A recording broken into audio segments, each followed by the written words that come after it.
RJD നേതാവ് തേജസ്വി യാദവുമായുള്ള അസ്വാരസ്യങ്ങൾക്കിടെ സഹോദരൻ തേജ് പ്രതാപ് യാദവ് പുതിയ പാർട്ടി രൂപീകരിച്ചു. ലല്ലു റാബ്രി മോർച്ച എന്നാണ് പാർട്ടിയുടെ പേര്. ജൻഹാബാദിൽ RJD സ്ഥാനാർത്ഥിക്കെതിരെ സ്വതന്ത്രനെ പിന്തുണയ്ക്കുമെന്ന് പാർട്ടി പ്രഖ്യാപനം നടത്തി തേജ് പ്രതാപ് പറഞ്ഞു. ബീഹാറിലെ ജൻഹാബാദ്, സിയോഹർ മണ്ഡലങ്ങളിൽ താൻ നിർദ്ദേശ സ്ഥാനാർത്ഥികളെ മത്സരിപ്പിക്കണമെന്നതായിരുന്നു തേജ് പ്രതാപ് യാദവിന്റെ ആവശ്യം. ഒപ്പം ഭാര്യയുടെ പിതാവായ ചന്ദ്രിക റായിക്ക് സീറ്റ് നൽകിയതും തേജ് പ്രതാപ് എതിർത്തു. ചന്ദ്രിക റായിയുടെ മകളായ ഐശ്വര്യ വിവാഹം ചെയ്ത് 6 മാസത്തിനുള്ളിൽ വേർപിരിയുകയാണെന്ന് തേജ് പ്രതാപ് അറിയിച്ചിരുന്നു.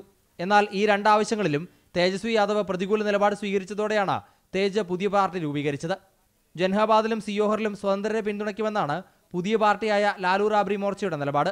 പിതാവ് ലാലു പ്രസാദ് യാദവ് 4 തവണ വിജയിച്ച മണ്ഡലമായ സരനിൽ ഭാര്യാപിതാവിനെ തേജസ്വി സ്ഥാനാർത്ഥിയായി പ്രഖ്യാപിച്ചതോടെ RJD വിദ്യാർത്ഥി വിഭാഗത്തിന്റെ ചുമതല തേജ് പ്രതാപ് ഒഴിയുകയായിരുന്നു.